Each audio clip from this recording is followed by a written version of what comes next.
ഈ ലോണിന് അപേക്ഷിക്കാൻ വെറും പാൻ കാർഡ് മാത്രം മതി. കുറഞ്ഞ സമയത്തിനുള്ളിൽ പണം ലഭിക്കും.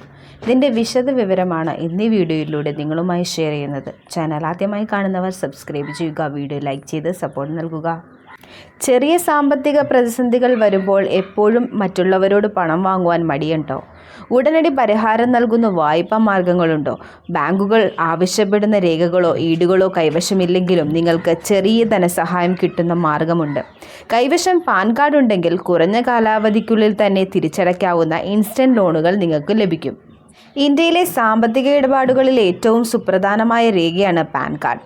ഏതൊരു വായ്പയ്ക്ക് വേണ്ടി അപേക്ഷിക്കുമ്പോഴും പാൻ കാർഡ് ആവശ്യരേഖകളിലൊന്നാണ്. പാൻ കാർഡ് വഴി നിങ്ങൾക്ക് 5000 രൂപ വരെ ലഭിക്കും. ഇത്തരം വായ്പയ്ക്ക് അപേക്ഷിക്കുമ്പോൾ തിരിച്ചറിയൽ രേഖയായും ക്രെഡിറ്റ് കാർഡ് യോഗ്യത തെളിയിക്കാൻ സാധിക്കുന്ന രേഖയായും പാൻ കാർഡിനെ പരിഗണിക്കാം. ഓൺലൈൻ ലോൺ ആപ്പുകളും NBFCകളും ചില ബാങ്കുകളും ഇത്തരത്തിലുള്ള വായ്പ നൽകുന്നു. 5000 രൂപ വായ്പയായി കിട്ടും. എങ്ങനെ അപേക്ഷിക്കാമെന്ന് നോക്കാം. പെട്ടെന്ന് തന്നെ ചെറിയ വായ്പകൾ നൽകുന്ന ബാങ്കുകളോ NBFCകളോ കണ്ടെത്തുക. പലിശ നിരക്ക്, പ്രോസസ്സിംഗ് ഫീസ്, തിരിച്ചടവ് കാലയളവ് എന്നിവ പരിശോധിച്ച ശേഷം മികച്ച ഓപ്ഷൻ തിരഞ്ഞെടുക്കാം. അതിനുശേഷം അപേക്ഷ പൂരിപ്പിക്കുക. വായ്പയ്ക്ക് അപേക്ഷിക്കുന്ന സ്ഥാപനത്തിൻ്റെ വെബ്സൈറ്റ് അല്ലെങ്കിൽ ആപ്പ് സന്ദർശിക്കുക. നിങ്ങളുടെ ക്രെഡിറ്റ് സ്കോർ, ലോൺ തുക തുടങ്ങിയ പ്രധാന വിവരങ്ങൾ നൽകുക. തിരിച്ചറിയൽ രേഖയായി നിങ്ങളുടെ പാൻ കാർഡ് അപ്ലോഡ് ചെയ്യുക. ചില ധനകാര്യ സ്ഥാപനങ്ങൾ ആധാർ കാർഡോ സാലറി സ്ലിപ്പോ ആവശ്യപ്പെട്ടേക്കാം. വായ്പയ്ക്ക് ആവശ്യമായ എല്ലാ വിവരങ്ങളും നൽകി നിങ്ങളുടെ അപേക്ഷ പൂർത്തിയാക്കിയിട്ടുണ്ടെന്ന് ഉറപ്പാക്കുക. അപേക്ഷ അവലോകനം ചെയ്ത ശേഷം യോഗ്യതാ മാനദണ്ഡത്തെ അടിസ്ഥാനമാക്കി നിങ്ങളുടെ അപേക്ഷ അംഗീകരിക്കുകയോ നിരസിക്കുകയോ ചെയ്യും. വായ്പ അംഗീകരിച്ചാൽ ഈ തുക നിങ്ങളുടെ ബാങ്ക് അക്കൗണ്ടിലേക്ക് ക്രെഡിറ്റ് ചെയ്യപ്പെടും. മാത്രമല്ല, മിനിറ്റുകൾക്കുള്ളിൽ തന്നെ ഈ പണം കിട്ടാനും സാധ്യതയേറെയാണ്.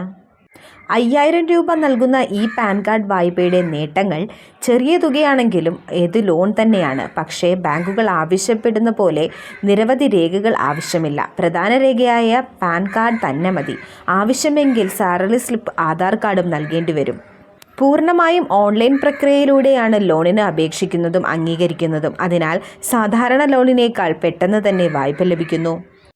ഈ വായ്പയ്ക്ക് ഈടാവശ്യമില്ല. അതായത് സ്വത്ത്, സ്വർണം ഇതൊന്നും ഇല്ലാതെ ഏതൊരു സാധാരണ ഇന്ത്യൻ പൗരനും ഇതിലൂടെ വായ്പ ലഭിക്കും. ലോണിന് അപേക്ഷിക്കുന്നത് മുന്നേ ഈ കാര്യങ്ങൾ ശ്രദ്ധിക്കേണ്ടതാണ്. ഇത് സുരക്ഷിതമല്ലാത്ത വായ്പയാണ്. അതിനാൽ ഉയർന്ന പലിശ ഈടാക്കാനുമുള്ള സാധ്യത കൂടുതലാണ്. വായ്പാ തിരിച്ചടവുകൾ കൃത്യമായി അടക്കാൻ ശ്രമിക്കുക. അത് നിങ്ങളുടെ ക്രെഡിറ്റ് സ്കോർ ഉയർത്തുകയും അതുവഴി ഭാവിയിൽ ലോൺ എടുക്കുമ്പോൾ കുറഞ്ഞ പലിശ നിരക്ക് ലഭിക്കാനും വഴിയൊരുക്കും. ലോണിൻ്റെ ആവശ്യം മനസ്സിലാക്കുക. നിങ്ങളുടെ ആവശ്യമുണ്ടെങ്കിൽ മാത്രം വായ്പ വയ്ക്കുക. അനാവശ്യമായി ലോൺ എടുത്ത് സാമ്പത്തിക ബാധ്യത വളർത്താതെ ശ്രദ്ധിക്കുക.